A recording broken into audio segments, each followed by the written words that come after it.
नमस्कार प्रिय मित्रों, मैं नरेंद्र चौरसिया आप लोगों के बीच में पुनः बिहार से संबंधित दूसरी वीडियो है।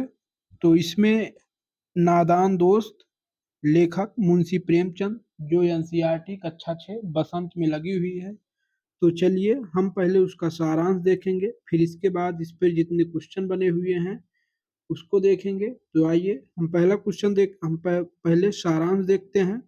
नादान दोस्त कहानी का सारांश, जिसके लेखक मुंशी प्रेमचंद जी हैं। तो चलिए पढ़ते हैं।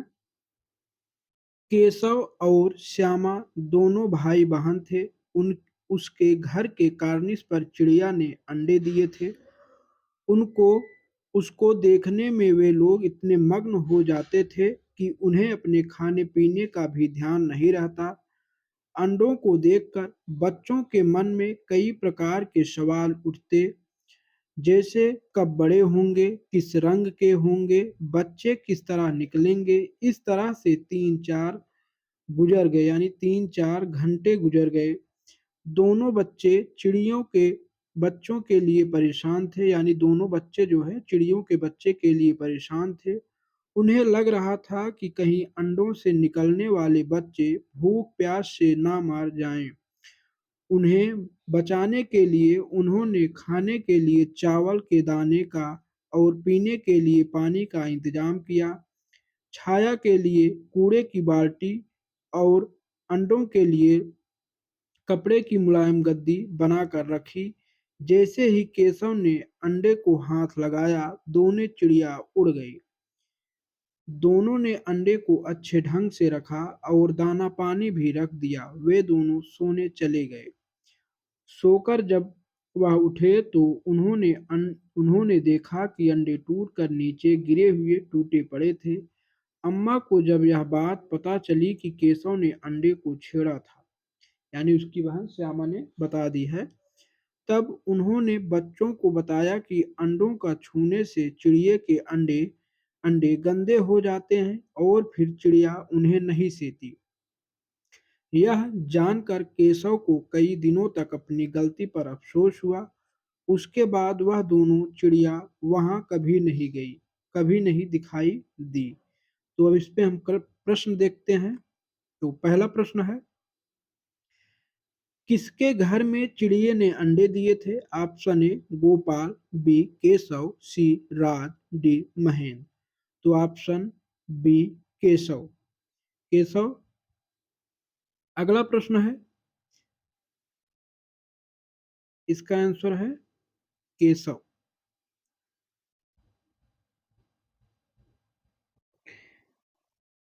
अगला प्रश्न है हमारा, चिड़िया को देखकर दोनों को किसकी सुध बुध ना रहती थी? ऑप्शन ए नहाने की, बी रोटी खाने की, सी विद्यालय आने की, डी दूध जलेबी की। तो यानी किसकी सुध ना रहती थी बालकों की? तो दूध जलेबी की। Is the right option D, यानी चौथा दूध जलेबी। अगला प्रश्न देखते हैं, नादान दोस्त कहानी के लेखक का क्या नाम है? ऑप्शन ए गुणाकार मूल्य, बी कृष्णा सोबती, डी मुंशी प्रेमचंद, सी मुंशी प्रेमचंद, डी साहिर लुधियानवी। यानी नादान दोस्त कहानी के लेखक का नाम मुंशी प्रेमचंद है। क्या है? मुंशी प्रेमचंद। अगले प्रश्न की तरफ चलते हैं, पेचीदा शब्द का क्या अर्थ है? ऑप्शन ए कठिन, बी आसान, सी सरल, डी इनमें से कोई नहीं। तो इसका ऑप्शन ए है कठिन। पेचीदा का अर्थ होता है कठिन। अगले प्रश्न की तरफ चलते हैं, केशव किस पर चढ़कर घोंसले तक पहुंचा था? यानी केशव किस पर चढ़कर घोंसले तक पहुंचा था? ऑप्शन ए मेज पर, बी दीवार पर, सी स्टूल पर, डी छत पर। तो ऑप्शन सी स्टूल पर। अगले प्रश्न की तरफ चलते हैं, केशव और उसकी बहन श्यामा के दिल में किस तरह के सवाल उठते हैं? यानी श्यामा के दिल में, यहाँ श्याम लिखा हुआ है, यहाँ श्यामा हो जाएगा, एक आंख मात्रा लगेगी। तो इसका आंसर देखते हैं। ऑप्शन ए, चिड़िया के अंडे कितने बड़े होंगे? किस रंग के होंगे? सी, कितने होंगे, क्या खाते होंगे? उपरोक्त सभी। यानी उसके दिमाग में सवाल चल रहा है सब। तो ऑप्शन क्या होगा? चार, यानी उपरोक्त सभी। यानी चिड़िया के अंडे कितने बड़े होंगे, किस रंग के होंगे, क्या खाते होंगे, यह सब उसके दिमाग में चल रहा है। अगला प्रश्न है, केशव और श्यामा ने चिड़िया के बच्चों के लिए क्या किया? तो यहाँ जो श्याम लिखा है, श्यामा है। केशव और श्यामा ने चिड़िया के बच्चों के लिए क्या किया? ऑप्शन ए, घोंसलों के ऊपर कपड़े की छत बनाई, बिल्कुल सही है। पानी की प्याली रखी। सी, थोड़े से चावल रखे। डी, उपरोक्त सभी। तो इसका आंसर है उपरोक्त सभी, यानी चारों। उपरोक्त सभी। अगला प्रश्न है, केशव श्यामा के किस सवाल का जवाब नहीं दे पाया था? तो जो श्याम है, श्यामा है। केशव श्यामा। आप लोग, ये मिस्टेक हो गया है, आप लोग इसकी नोट कर लीजिएगा। यह श्यामा है। तो केशव श्यामा के किस सवाल का जवाब नहीं दे पाया? तो आपको बताना है, बच्चे फुर्र से उड़ जाएंगे, पहले पर निकलेंगे, बगैर पैरों के कैसे उड़ेंगे, बच्चों को क्या खिलाएगी बेचारी? तो इन तीनों का जवाब तो केशव दे लेता है, लेकिन बच्चों को क्या खिलाएगी बेचारी, चिड़िया के विषय में सोचने के बाद केशव इसका जवाब नहीं दे पाता है। Is right option D. अगला प्रश्न है, कहानी के अनुसार कौन सी ऋतु थी? ये जो रा है ये गलत है। कौन सी ऋतु थी? कहानी के अनुसार कौन सी ऋतु है यह बताना है। गर्मी, सर्दी, बरसात, बसंत। तो गर्मी की ऋतु थी। कौन सी ऋतु है? गर्मी की ऋतु है। अगले प्रश्न की तरफ चलते हैं। केशव ने जो ही कार्निश पर हाथ रखा तो क्या हुआ? प्रश्न है, केशव ने जो ही कार्निश पर हाथ रखा तो क्या हुआ? ऑप्शन ए, दोनों चिड़िए उड़ गई। बी, स्टूल गिर गया। सी, नहाने की चौकी टूट गई। डी, उपरोक्त सभी। तो इसमें जो है, दोनों चिड़िया फुर्र से उड़ गई। तो राइट ऑप्शन ए। अब मुंशी प्रेमचंद का थोड़ा परिचय देख लेते हैं हम। मुंशी प्रेमचंद का हम थोड़ा परिचय देखते हैं।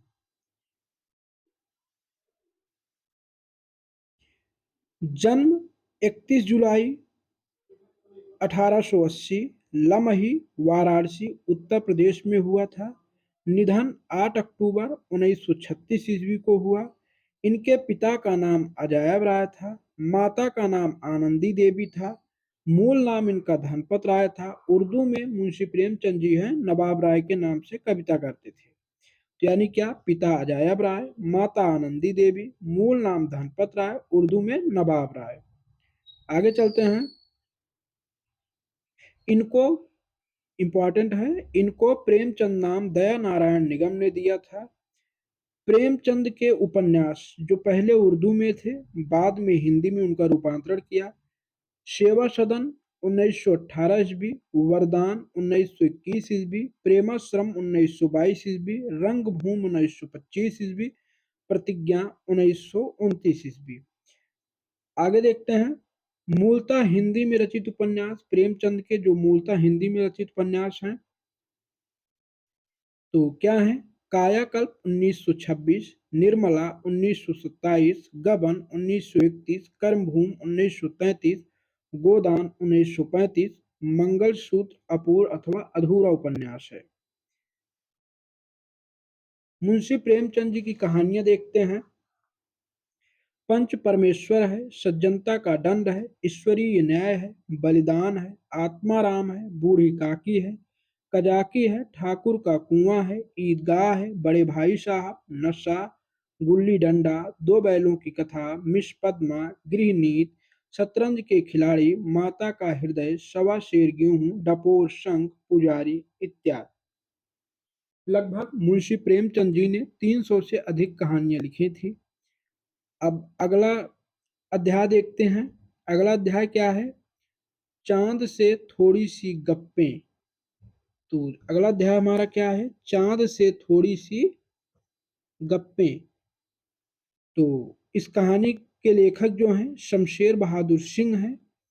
तो इस कविता का थोड़ा सारांश देखते हैं। चांद से थोड़ी सी गप्पें कविता शमशेर बहादुर सिंह द्वारा लिखित है। इस कविता को कवि ने एक 10-11 साल की एक लड़की के मन का वर्णन किया है। यानी इस लड़की कितने वर्ष की है? 10-11 साल की लड़की है। ये पूछ सकता है पेपर में, कितने साल की लड़की है? 10-11 साल की लड़की है के मन का वर्णन किया है। वह जिज्ञासु प्रवृत्ति की होने का कारण चांद से कई सवाल पूछना चाहती है और उसके बारे में अधिक जानना चाहती है। वह चांद से पूछती है कि क्यों वे तिरछी नजर आते हैं, यानी तिरछे नजर आते हैं। वह सारे आकाश को चांद का वश समझती है जिस पर कई सितारे जड़े हैं। चांद का घटना बढ़ना को वह एक बीमारी समझती है। लड़की चांद से कहती है कि उसकी पोशाक चारों दिशाओं में फैली हुई है। लड़की कहती है कि वे उसे कम अक्ल का नहीं समझे, यानी चांद को कहती है कि हमें कम अक्ल का मत समझो, बुद्धू मत समझो। उसे पता है कि चांद को बीमारी है। जब वह घटते हैं तो वह लगातार घटते चले जाते हैं और जब वह बढ़कर पूरे गोल मटोल हो जाते हैं। चांद की यह बीमारी उनसे ठीक नहीं हो रही है। तो यह कहानी का सारांश है। अब इस पे हम कुछ प्रश्न देखते हैं जो एनसीईआरटी बुक में है।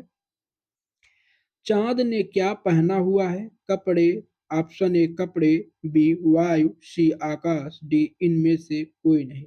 राइट ऑप्शन 3 आकाश, यानी जो संपूर्ण आकाश है वही चांद का हृदय है, कपड़ा है। अगला प्रश्न है, चांद से थोड़ी सी गप्पे के कवि का क्या नाम है? ऑप्शन ए रघुवीर सहाय, बी सुमित्रानंदन पंत, सी केदारनाथ अग्रवाल, डी शमशेर बहादुर सिंह। तो चांद से गप्पे के लेखक का नाम है शमशेर बहादुर सिंह। अगला प्रश्न है, लड़की को चांद कैसे नजर आता है? ऑप्शन ए गोल नजर आता है, ऑप्शन बी तिरछा नजर आता है, ऑप्शन सी सीधा नजर आता है, उपयुक्त सभी।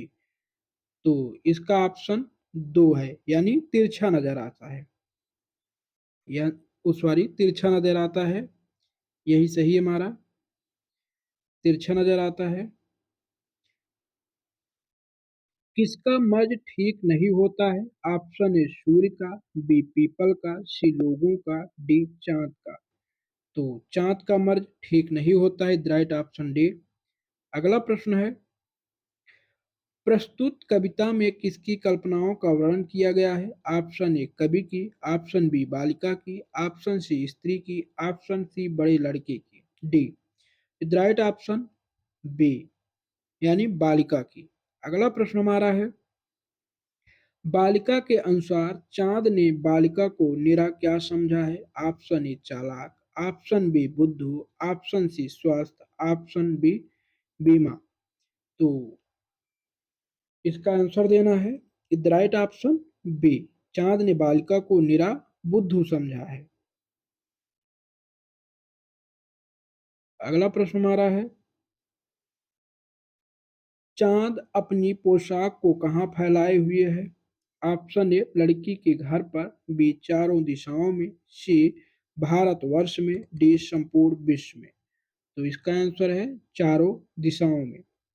राइट ऑप्शन बी, चारों दिशाओं में। तो शमशेर बहादुर का परिचय देख लेते हैं।